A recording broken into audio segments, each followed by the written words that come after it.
তুই কিন্তু পারফেক্ট ছেলের প্রেমে পড়েছিস আরু। ওয়াহিদ ভাই দুদিন পরই ডাক্তার হয়ে যাবে। তোর লেখাপড়া শেষ হতে হতে ভাইয়া অনেক বড় ডাক্তার হয়ে যাবে। আইমান ভাইয়া তোদের বিয়েতে রাজি হয়ে যাবে। আহা, কত শান্তি তোদের। তোদের ছেলে মেয়ে তো অনেক লাকি রে ভাই। বাপ মা দুজনেই ডাক্তার। আরিয়া না এসে পারল না। তুই এরই মধ্যে এত কিছু ভেবে ফেলেছিস? যদি ওর আমাকে পছন্দ না হয় বা অন্য কারোর সাথে সম্পর্ক থাকে, তখন কি হবে? আগে সবটা ঠিক হোক, তারপর এগুলো বলিস। পরে আমার খুব খারাপ লাগবে। অনু মোমবাতির মতো দপ করে জ্বলে উঠল। তোর কি মনে হয় আমরা গাধী? তোর ওয়াহিদ আগাগোড়া সব খবর নিয়ে তোকে বলছি গাধী। ওয়াহিদ ভাই কোনো রিলেশনে নাই। আর তোকে পছন্দ না হওয়ার কোনো কারণ তো দেখছি না ভাই। যদি নাই হয় তাহলে তুলে নিয়ে আসবো আমরা। হ্যাঁ, তোরা তো এক একটা কুন্টি। তোদের দ্বারা যে এগুলো সম্ভব তা আমি মনে প্রাণে বিশ্বাস করি। কিন্তু তোরা মেডিকেলে আসলি কেন? রাজনীতি করতে? এখন নিশ্চয়ই এমপি মন্ত্রী কিছু একটা হয়ে যেতি। হীরা অনুর দিকে তাকিয়ে আফসোস করে বলল। দেখলি, এজন্য মানুষের ভালো করতে নেই। অনু করুণ কণ্ঠে বলল। কিছু করার নেই, শুনতে হবে। আরও তো একজনকে পছন্দ হয়েছে, আমার তো কাউকে পছন্দ হয় না। এই দোস্ত, আল্লাহ কি আমাকে কোনো হরমোন দেয় নাই? দিয়েছে দিয়েছে, তোকে অনেক বেশিই দিয়েছে দোস্ত। বিয়ের পর দেখবি তুই জামাই ছাড়া থাকতেই পারছিস না। রিল্যাক্স কণ্ঠে বলল অনু। আরিয়া ঘড়িতে সময় দেখে উঠে দাঁড়ালো। বিল পে করে তিনজন একসাথে মেডিকেলের উদ্দেশ্যে রওনা হলো। দেখতে দেখতে কেটে গেল আরও 2টি মাস। প্রকৃতির রং বদলেছে, বদলেছে ক্যালেন্ডারের পাতা। প্রকৃতি এখন বর্ষার জলে সিক্ত করছে মন, ধুয়ে দিচ্ছে সকল গ্লানি। আরিয়া ওয়াদির সামনে এখন পর্যন্ত যায়নি, দূর থেকে সব সময় দেখে। কখনো খুব বেশি মনে পড়লে রাতে ফোন দেয়। ওয়াদি মাঝে মাঝে কথা বলে। অনু ইরা আরিয়াকে অনেকবার বলেছে প্রপোজ করতে, কিন্তু আরিয়া কখনোই রাজি না। যদি ওয়াদি রাজি না হয় তখন ভীষণ খারাপ লাগবে, মন ভেঙে যাবে। তার চেয়ে ভালো একতরফা ভালোবাসাই ভালো, দূর থেকেও ভালোবাসা যায়। প্রিয়তা আর আইমানের সম্পর্ক যথেষ্ট উন্নতির পথে। প্রিয়তা মনে থেকে সব কিছু মেনে নেওয়ার চেষ্টা করছে। নিজের সংসার আপন করে নিয়েছে। আইমানের জন্য নিজ হাতে রান্না করে। আইমানের রাগী রূপ যাতে দেখতে না হয় তার জন্য আইমানের প্রতিটি কথা মেনে চলে। আইমানও কিছু স্বাভাবিক আচরণ করছে প্রিয়তার সাথে। প্রিয়তার কিছুদিন পর পরীক্ষা, তাই নিয়মিত ভার্সিটিতে যায়। অবশ্য তার জন্য আইমান হাজারটা আইন জারি করেছে। প্রিয়তার সাথে 3-4 জন গার্ড লেগেই থাকে। কারোর সাথে তেমন কথা বলতে পারে না। ক্লাস শেষে বাসায় ফিরতে হয় তাড়াতাড়ি। প্রিয়তার অসহ্য লাগলেও কিছু করার নেই। বেশ কিছুদিন যাবৎ রাফসান ভার্সিটিতে প্রিয়তার পিছু নেয়, কিন্তু গার্ডদের জন্য কিছু বলতে পারছে না। ভয়ানক দৃষ্টিতে প্রিয়তার দিকে তাকিয়ে থাকে। প্রিয়তা নিজের মধ্যেও গোপন রেখেছে। আইমান জানলে রাফসানকে পৃথিবী থেকে বিদায় করে দেবে। আজকে ভার্সিটিতে অনুষ্ঠান, পুরো ভার্সিটি সাজানো। সাউন্ড বক্সের আওয়াজে কিছু শোনা যাচ্ছে না। প্রিয়তা বান্ধবীদের সাথে কথা বলছে। গার্ডরা বাইরে। প্রিয়তার মোবাইল বেজে উঠতে রিসিভ করে। হ্যালো হ্যালো করতে লাগলো, কিন্তু কোনো সাড়া শব্দ নেই। নেটওয়ার্কের সমস্যা ভেবে প্রিয়তা ক্লাসরুম থেকে বেরিয়ে হাঁটতে লাগলো। হঠাৎ স্টোর রুমে কারো কাতরানোর শব্দ পেয়ে প্রিয়তা স্টোর রুমে ঢুকলো। স্টোর রুমে আসতেই শব্দ বন্ধ হয়ে গেল। প্রিয়তা কিছুটা ভয় পেল, চারপাশে ভালো করে দেখে নিশ্চিন্ত হলো কেউ নেই। বাইরে যাওয়ার জন্য পা বাড়ালো। ধপাস করে দরজা বন্ধের শব্দে প্রিয়তা চমকে উঠল। রাফসান পৈশাচিক হেসে প্রিয়তার দিকে এগিয়ে আসছে। কি প্রিয়তা, এমপি সাহেবের সাথে তো ভালোই সংসার করছো মনে হয়। তবে তুমি অন্য কারোর সাথে সংসার করবে তা আমার একদম সহ্য হচ্ছে না প্রিয়তা। মনে আছে তোমার সামনে একদিন প্রতিজ্ঞা করেছি, তুমি আমার না হলে কারো হবে না। তোমার এমপি বর তোমাকে অনেক পাহারায় রেখেছে, কিন্তু আজ দেখো তুমি আমার হাতে বন্দি। তোমার আওয়াজ বাহিরে যাবে না, গেলেও কেউ শুনবে না। বাহিরে অনুষ্ঠান চলছে। প্রিয়তা রাফসানের এই রূপ দেখে কিছুটা ভয় পেল, তবুও ধীরকণ্ঠে বলল। তোর এত বড় সাহস! রাফসান, তুই আমাকে এখানে আটকে রেখেছিস কেন? রাফসান পৈশাচিক হেসে আরও কাছে এগিয়ে আসলো। প্রিয়তার পিছনে সরতে সরতে দেওয়ালে পিঠ ঠেকে গেল। রাফসান এগিয়ে এসে প্রিয়তার সামনে এসে দাঁড়ালো। চেপে ধরতে চাইল দেওয়ালের সাথে। প্রিয়তা জোরে ঘুষি মেরে পিছনে সরিয়ে দিতে চাইল, কিন্তু রাফসান এক পাও সরল না। অনেকক্ষণ ধস্তাধস্তির পর প্রিয়তা ক্লান্ত হয়ে থমকে গেল। আইমানকে ফোন করার জন্য হাতে ফোন নিল। রাফসান ফোনটা ফেলে দিয়ে প্রিয়তার দিকে এগিয়ে আসলো। অনেকক্ষণ হয়ে গেল, প্রিয়তাকে খুঁজে পাওয়া যাচ্ছে না। গাটা প্রিয়তাকে খুঁজতে খুঁজতে পাগল প্রায়। উপায় না পেয়ে আইমানকে কল দিল। আইমান প্রিয়তার লোকেশন আগেই ট্র্যাকিং করে রেখেছে, তাই প্রিয়তার অবস্থা জেনে দ্রুত স্টোর রুমের কাছে পৌঁছালো। গাটা দরজা ভেঙে ভিতরে ঢুকলো। আইমান যা দেখলো তার জন্য হয়তো ইহজীবনে প্রস্তুত ছিল না। সমস্ত দুনিয়া যে ঘুরতে লাগলো। কান দিয়ে গরম ধোঁয়া বের হচ্ছে, চোখের সামনে সব ঝাপসা দেখছে, রাগে চোখ রক্তিম বর্ণ ধারণ করছে। প্রিয়তা রাফসানের দিকে তাকিয়ে হাসছে। রাফসান পিছনে ফিরে আইমানের দিকে তাকিয়ে বাঁকা হাসল। আইমান হুঙ্কার দিতেই গার্ডটা রাফসানকে মারতে লাগলো। প্রিয়তা আইমানকে কিছু বলার আগে আইমান প্রিয়তার হাত ধরে টেনে নিয়ে চলল। প্রিয়তা তাল সামলাতে না পেরে পড়ে যাচ্ছে। আইমানের তাতে কোনো হেলদোল নেই। এক ধাক্কায় গাড়িতে বসিয়ে ফুল স্পিডে গাড়ি চালিয়ে বাসায় নিয়ে গেল। প্রিয়তা কিছু বলতে চেয়েও পারছে না। মনে মনে কিছু একটা ভয় পেল। আগন্তুক ঝড়ের কথা ভেবে শরীর কাটা দিচ্ছে। ঘরের দরজা বন্ধ করে প্রিয়তার গলা চেপে ধরল। চোখ থেকে আগুনের ফুলকি বের হচ্ছে। চেহারায় ভয়াবহ আকার ধারণ করেছে। হুঙ্কার দিয়ে বলল, তোর সাথে রাফসানের কি সম্পর্ক বল? স্টোর রুমে কি করছিলি বল? কি এমন সম্পর্ক যে রাফসান সেদিন এত জোর গলায় বলেছে যে তুই তার কাছে যেতে বাধ্য? বল, কি সম্পর্ক ওর সাথে তোর? আমি তোকে কম ভালোবাসি বল? আর কত ভালোবাসা পেলে অন্য কারো কাছে যাবি না বল? পুরো ভার্সিটি রেখে স্টোর রুমে একসাথে, ছি! আর কোথায় কোথায় কি করেছিস বল?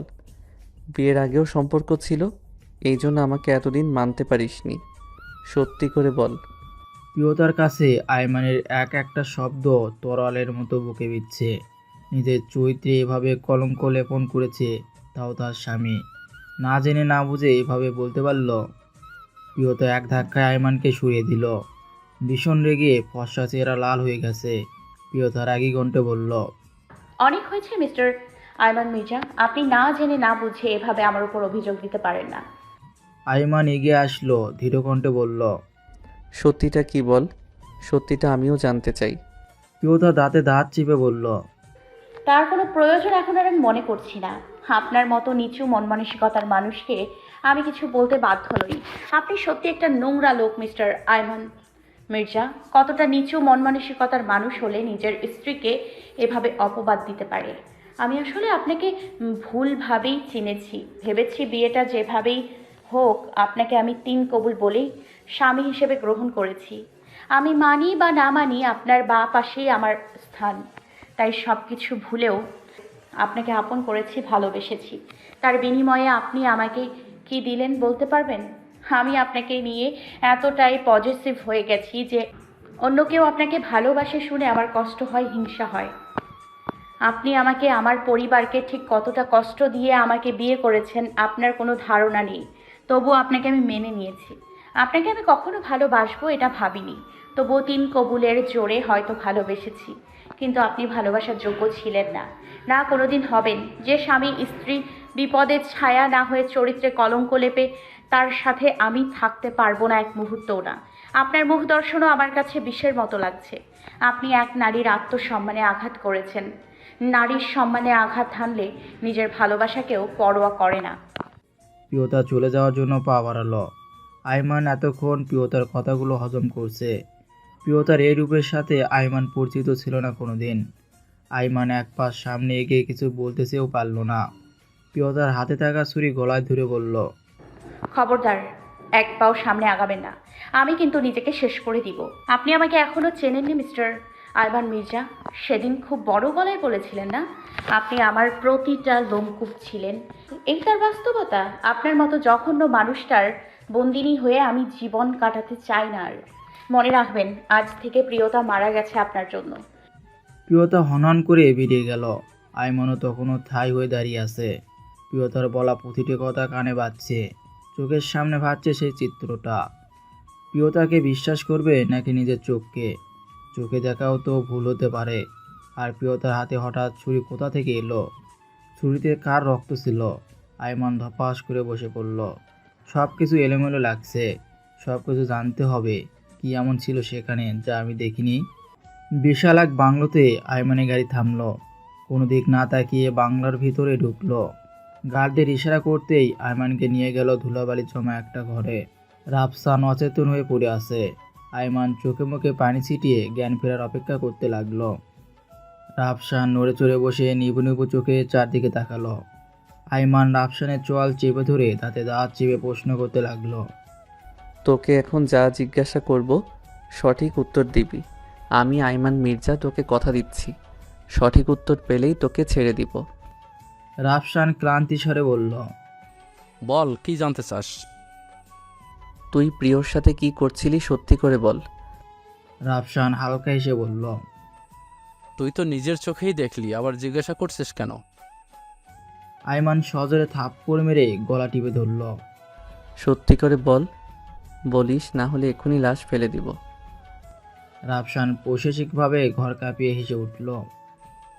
তোর বউয়ের কাছ থেকে জেনে নে, নাকি বউকে বিশ্বাস করিস না? শালা, ছাড় আমাকে, তুই আমার কিচ্ছু করতে পারবি না। আমার মা যদি একবার তোর কথা জানে, তোর জীবন নিয়ে টানাটানি পড়ে যাবে। আমার বাবা এখন ক্ষমতায় না থাকলে আমার মায়ের ক্ষমতা অনেক। আইমান আরও রেগে গেল।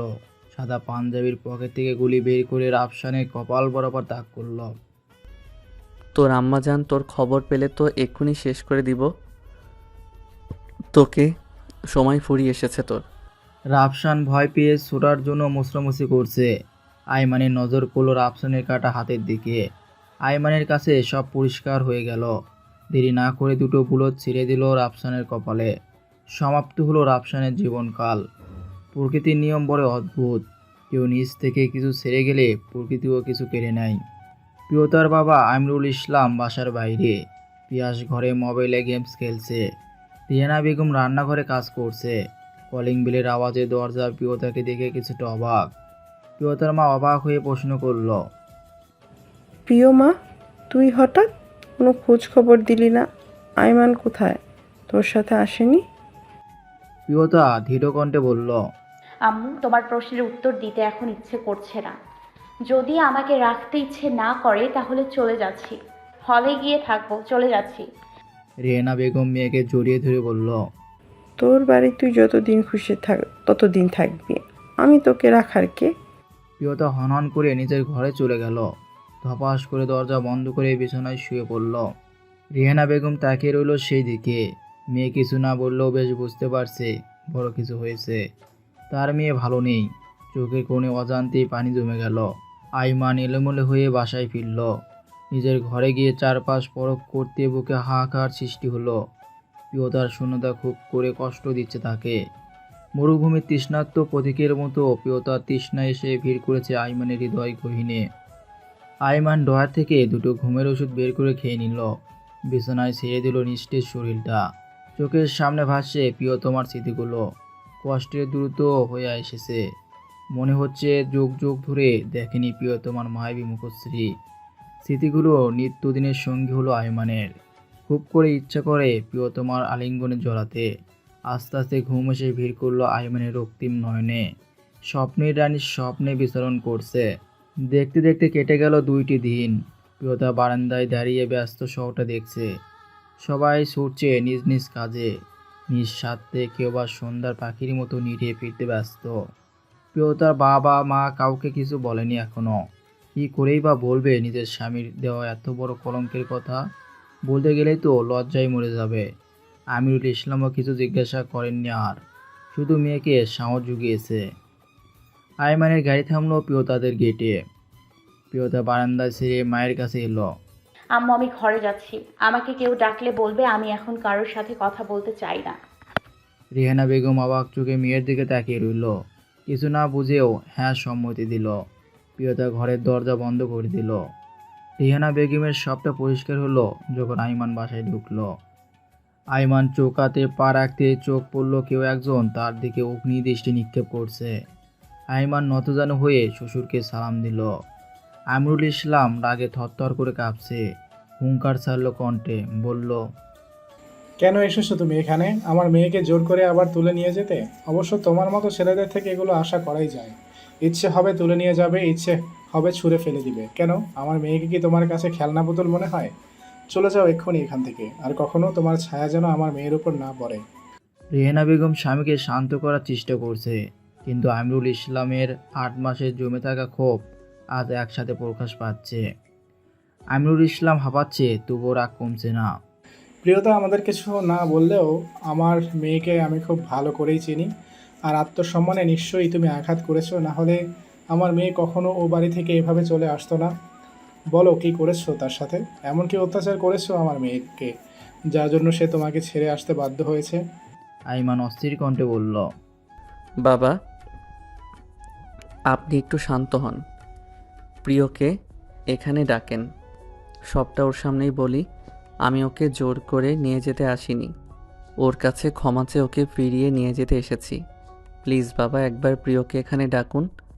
আমিরুল ইসলাম মৃদু হাসলেন। তুমি আমার মেয়েকে চিনোনি এখনো। একটা গল্প বলি শোনো। প্রিয়তাকে 6-এ একটা ভালো স্কুলে ভর্তি করিয়েছিলাম। ছোটবেলা থেকেই প্রিয়তারও স্বপ্ন ছিল সেই স্কুলে পড়ার। একদিন ক্লাস টেস্টে প্রিয়তাকে কপি করার মিথ্যা অভিযোগে দেওয়া হয়। প্রিয়তা সেই থেকে স্কুলে যাওয়া বন্ধ করে দেয়। আমি স্কুলের স্যাররা হাজারো চেষ্টা করেও তাকে আর নিতে পারিনি। পরে অন্য একটা স্কুলে ভর্তি করিয়েছি। আমার মেয়ে নিজের আত্মসম্মানের জন্য নিজের শখের স্কুল ছেড়ে এসেছে। তুমি কি করে ভাবছো প্রিয়তা তোমার সাথে ফিরে যাবে? তুমি এখান থেকে আসতে পারো, পারলে আমার মেয়েকে মুক্তি দাও। প্রিয়তা কখনো দুঃখ কষ্টের সাথে পরিচিত নয়, আর আমি কখনো চাইও না তা হোক। তোমার কারণে যদি আমার মেয়ে কোনো কষ্ট পায়, তাহলে এক বাবার ক্ষমতা তুমি দেখবে। আমিরুল ইসলাম হনহন করে ঘরে চলে গেল। রেহেনা বেগম চলে যাওয়ার জন্য পা বাড়ালো। আইমানের ডাকে পিছন ফিরে তাকালো।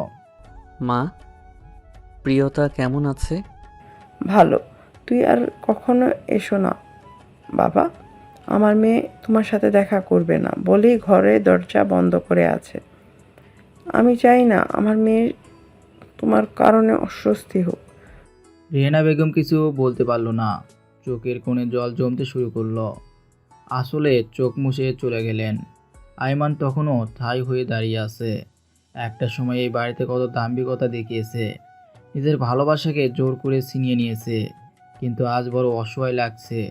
আজ কেন পারছে না প্রিয়তাকে জোর করে নিয়ে যেতে, শ্বশুরের চোখে চোখ রেখে কথা বলতে? পায়ের নিচের মাটিগুলো যেন সরে যাচ্ছে। চলে যাওয়ার জন্য পা বাড়ালো আইমান। হঠাৎ একটা হাত আইমানকে শক্ত করে ধরল। আইমান হকচকিয়ে পিছনে তাকালো। এভাবে চলে যাচ্ছেন? আইমান মুচকি এসে বলল, যার জন্য এই বাড়িতে এসেছি সেই নিজেকে আমার কাছে গোপন রেখেছে, থেকে আর কি করব বলো? আপি, আম্মু আব্বুকেও তোমাকে ভালো করে না চিনলেও আমি আপনাকে ভালো করেই চিনি ভাইয়া। আপনি কখনোই খারাপ না, তবুও আম্মু আব্বু আপি আপনাকে কতটা খারাপ ভাবে। যেদিন সত্যিটা জানবে সেদিন আফসোস করবে। আইমান দীর্ঘশ্বাসে বলল, আমার জীবনটাই বিপরিক্রমে আবর্তন করে পিয়াস। মানুষ নিজের বাহিরে হাজারো খারাপ হলে নিজের স্ত্রীর কাছে ভালো থাকে, শ্রেষ্ঠ স্বামী হয়। আর আমার বেলায় দেখো তার উল্টোটা হলো। আসি এখন, ভালো থেকো, তোমার আপির প্রতি খেয়াল রেখো। রাত বেড়েই চলেছে। রাতের বেলা কষ্টগুলো দ্বিগুণ আকার ধারণ করে, মানুষকে বানিয়ে দেয় নিশাচর প্রাণী। আইমান ছাদের এক কোণে দাঁড়িয়ে আকাশ পানে নিকোটিনের ধোঁয়া ওড়াচ্ছে। ধোঁয়াগুলো কিছু দূর গেলেই শূন্য মিলিয়ে যায়। কষ্টগুলোও যদি এভাবে শূন্য মিলিয়ে যেত, তাহলে শহর জুড়ে হাজারো জীবন্ত লাশ ঘুরে বেড়াতো না। আইমানের আকাশের দিকে তাকিয়ে আছে। আজ আকাশটাকে অনেক বেশি আপন মনে হচ্ছে। প্রিয়তা কোনো এক জায়গায় এই আকাশের নিচেই তো আছে। কারো পায়ের শব্দ শুনে আইমান পিছনে তাকালো। আরিয়া দাঁড়িয়ে আছে। সিগারেটটা ফেলে দিয়ে আরিয়ার দিকে ঘুরে দাঁড়ালো। কিছু বলবি পুতুল? আরিয়ার চক্ষু শীতল, খুব সাহসভাবেই বলল, বৌমনির সাথে কি এমন করেছিস যে বৌমনি চলে গেল? আস্তে আস্তে কণ্ঠ ভারী হয়ে আসলো। দা ভাই, ছোটবেলা থেকে আমি একা একা বড় হয়েছি। তোকে ছাড়া কাউকে পাইনি খেলার সাথী হিসেবে। বড় হতে হতে তুই ব্যস্ত হয়ে পড়লি। তোকে কাছে পেতাম না আগের মতো। পুতুল খেলার পুতুল বলে ডাকতি না। কিছু বান্ধবী হলেও তবু একা একাই ফিল হতো।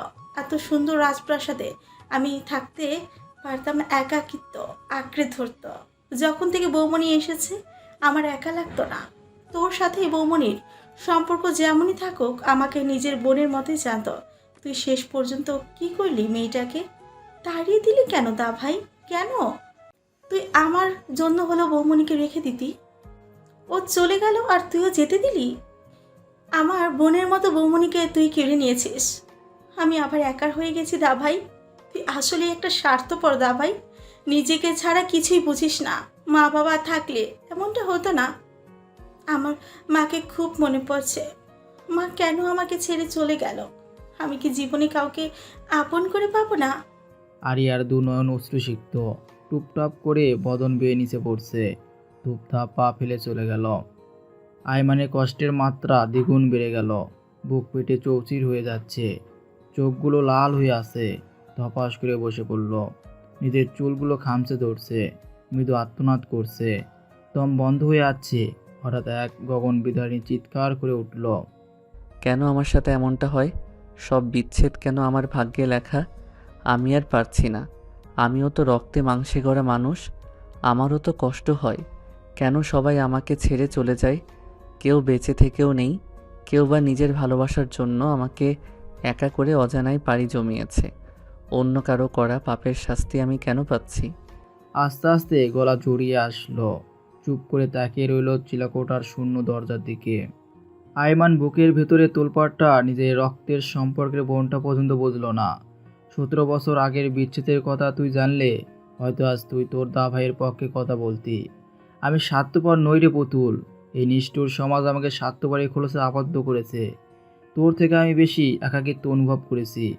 হাজারবার মৃত্যু কামনা করে হাজারবারও তওবা করেছি, শুধুমাত্র তোর জন্য, তোর ছায়া হতে। আমার তো ছায়া হয় কেউ ছিল না। ছাদের কোণে রাখা ইটের কণাগুলো আঁকড়ে ধরে কষ্ট নিরাময়ের চেষ্টা করছে। জীবনে জমে থাকা কষ্টগুলো নতুন রূপে ফিরে এসেছে। কষ্টের সজীবতা আইমানকে নির্জীব করে দিচ্ছে। বারবার ভেঙে দিতে চাইছে আইমান নামক মানবের অস্তিত্বকে। হাত থেকে অনবরত রক্ত ঝরছে, তার কোনো হেলদোল নেই আইমানের। মনের যন্ত্রণার কাছে এটা যে সূক্ষ্ম যন্ত্রণা। হঠাৎ আকাশে ছেয়ে গেল কালো কাদম্বিনী। আকাশে জুড়ে তারাদের ভিড় আর দেখা যাচ্ছে না। চাঁদ খুব করে লুকাচুরি খেলছে।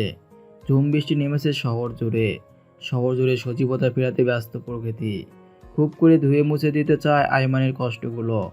আইমান হাঁটুতে মুখ গুজে বসে আছে ছাদে। আইমানের কৃষ্ণবর্ণের শরীরের উপর দিয়ে হাজারো বৃষ্টির ফোঁটা ছুঁয়ে দিচ্ছে খুব যত্নে। চোখের জল বৃষ্টির জল মিশে একাকার। যেন শ্রাবণীর মুখ্য উদ্দেশ্য আইমানের চোখের জল গোপন করার। প্রতিটি ফোঁটায় ফোঁটায় বৃষ্টি বলছে পুরুষকে কান্না মানায় না, বড্ড বেশি অসহায় লাগে। কাঁদতে না পারা পুরুষের জন্য আমার এই আয়োজন। বৃষ্টির গতি বেড়েই চলেছে। আমিরুল ইসলাম কিছুক্ষণ ধরে বুকের ব্যথা অনুভব করছে। প্রথমে স্বাভাবিক ভাবলেও তীব্রতা বেড়েই চলেছে। দেরি না করে অ্যাম্বুলেন্সকে খবর দিয়েছে রেহানা বেগম। 10 মিনিটের মধ্যে পৌঁছে গেল হাসপাতালে। প্রিয়তা সব কিছুর জন্য নিজেকে দায়ী করছে। না পারছে নিজেকে সামলাতে, না পারছে পরিবারকে সামলাতে। রেহানা বেগম ছেলে মেয়ের জন্য নিজেকে ধরে রেখেছেন, না হলে যে ওরাও ভেঙে পড়বে। চারদিকে প্রতিধ্বনিত হয় মুয়াজ্জিনের আজান। পাখিদের কলরব যেন স্রষ্টাকে স্মরণ করার জামাতের আহ্বান। এই কলরব সুদূর ইয়াসির থেকে আসা বেলালের কণ্ঠধ্বনি। নিজের জীবন সংশয়ে পড়ে যখন নবী ছেড়ে এসেছিলেন নিজের মাতৃভূমি, খুঁজেছিলেন এক বিশাল নিরাপদ আশ্রয়, পেয়েছিলেন সেখানেই যার সন্ধান। সে আশ্রয়ই যেন আজ হয়েছে পাখিদের বাসস্থান। আকাশে লালাভাব ফুটে উঠেছে। আকাশ কিছুটা পরিষ্কার। বৃষ্টির রেস কেটে গেলেও শহর পানিতে ভরপুর। আমিরুল ইসলামের বুক ব্যথাটা ছিল সুস্থিত আনজাইনা। আবেগীয় বিষণ্ণতার কারণে সাধারণত এই ধরনের আনজাইনা হয়ে থাকে। ডাক্তার আমিরুল ইসলামকে বাড়ি নিয়ে যেতে বলেছেন। এখন কোনো ভয় না থাকলেও চিন্তামুক্ত থাকতে বলছেন। প্রিয়তা রেহানা বেগম পিয়াস আমিরুল ইসলামকে বাড়ি নিয়ে আসেন। প্রিয়তা এখনও ঘর থেকে বেরিয়ে আসতে পারেনি। বাবার পাশে ঠাঁই হয়ে বসে আছে, যেন হাজার যুগ পেরিয়ে বাবার সাথে দেখা হলো তার। দুনয়ন ভরে দেখছে বাবাকে। আইমান কাক ভেজা হয়ে ঘরে ফিরছে। পিয়াসের ফোন পেয়ে ফজরের সময় বেরিয়ে গেল শ্বশুরবাড়ির উদ্দেশ্য। ভোরের আলো ফোটার আগেই বৃষ্টির আগমন। গুড়ি গুড়ি বৃষ্টি ছেয়ে গেছে পুরো শহর। আকাশের বিশালতায় মেঘের বিষণ্ণতা। আইমান হন্তদন্ত হয়ে প্রিয়তাদের বাসায় ঢুকলো। শুনশান নীরবতা বইছে পুরো বাড়িতে। রেহেনা বেগম নীরবে রান্নাঘরে কাজ করছে। আইমানকে দেখে কিছুটা অবাক হলেন রেহেনা বেগম। শাড়ির আঁচলে হাত মুছে আইমানের দিকে এগিয়ে গেলেন। অবাক কণ্ঠে প্রশ্ন করল। তুমি এত সকালে এখানে? আইমান ইতস্তত বোধ করে বলল, কেমন আছেন মা? বাবা নাকি অসুস্থ? এখন কেমন আছেন? রেহেনা বেগম নিরাশ কণ্ঠে বলল, আলহামদুলিল্লাহ ভালো আছে, এখন ঘুমাচ্ছে, সারা রাত ঘুমায়নি। আসলে মানুষটা মেয়েটাকে অনেক বেশি ভালোবাসে, তো তাই কালকে তোমার উপর রেগে গেছে অনেক। অতিরিক্ত চিন্তায় সমস্যা হয়েছে। আইমানের চোখ ছলছল করছে। তার বাবাও তো তাকে অনেক ভালোবাসতো। কত শত স্মৃতি জমে আছে বাবার সাথে। আজ তাকে এতিম বানিয়ে দূর অজানায় পাড়ি জমিয়েছে বাবা। বাবার মতো কেউ তাকে একটু ভালোবেসে আর কাছে টানে না। সবার কাছেই খারাপ স্বার্থপর। আইমানের এই অবস্থা দেখে রেহেনা বেগম কিছুটা কষ্ট পেলেন। মায়ের এমনই হয়, একটু বেশি দয়ালু। কি হয়েছে তোমার আয়মান? কিছু না মা। প্রিয় কি ঘুমাচ্ছে? আমি একটু ওকে দেখতে চাই, প্লিজ মা, অনুমতি দেন।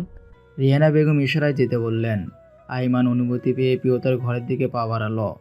দরজা একটু ফাঁক করে আইমান ঘরে ঢুকলো। প্রিয়তা ঘুমের রাজ্য হারিয়েছে অনেকক্ষণ হলো। গায়ে কম্বল জড়িয়ে বালিশ জড়িয়ে ধরে কাত হয়ে ঘুমাচ্ছে। খোলা জানালা দিয়ে শীতল বাতাস ছুঁয়ে দিচ্ছে প্রিয়তার মায়াবী মুখশ্রী। কপালের অবাধ্য চুলগুলো হালকা উঠছে, মাঝে মাঝে ঢেকে দিচ্ছে বন্ধ কিছুরাকে। ঘুমন্ত প্রিয়তাকে সদ্য জন্ম নেওয়া মাসুম বাচ্চার ন্যায় লাগছে। আইমান প্রিয়তাকে খুঁটিয়ে খুঁটিয়ে দেখছে, এ যেন হাজার বছর না দেখা তৃষ্ণা। প্রিয়তার মাথায় আলতো চুয়ে ফিসফিস করে বলল, ওহে নিষ্ঠুর রমণী, এই কেমন নিষ্ঠুর রূপ তোমার অন্যের ঘুম হরণ করে নিজেই করছো ঘুমের রাজ্যে বিচরণ। এতটুকু দয়াশীল হতে পারতে না? এই অধমের জন্য কি তোমার মনে কোনো দয়া মায়া নেই? তবে কেন এত মায়াবী লাগছে তোমাকে? যুগ যুগ তোমাকে আমাতে আবদ্ধ করার তৃষ্ণা আমার বক্ষ জুড়ে। একটু কি পারতে না তোমার ভালোবাসায় নিবারণ করতে? গ্রীষ্মের খরতাপে ফেটে চৌচির হয়ে যাওয়া আবাদ ভূমি যেমন বর্ষার মেঘমালার আদুরে জলধারায় নতুন জীবন ফিরে পাই, তুমি আমার জন্য তেমন ছিলে প্রিয়।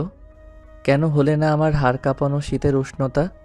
খুব ইচ্ছে করে জানো, তোমার গ্রীবায় মুখ গুজে শান্তির ঘুমে হারিয়ে যাই। সকল গ্লানি ক্লান্তি বিষণ্ণতার অবসান ঘটিয়ে তোমার ছোঁয়ায় সিক্ত হয়ে নতুন করে বাঁচি। আমার ভাগ্য কি এতই খারাপ প্রিয়, যার জন্য তুমি আমাকে বঞ্চিত করছো ভালোবাসা থেকে?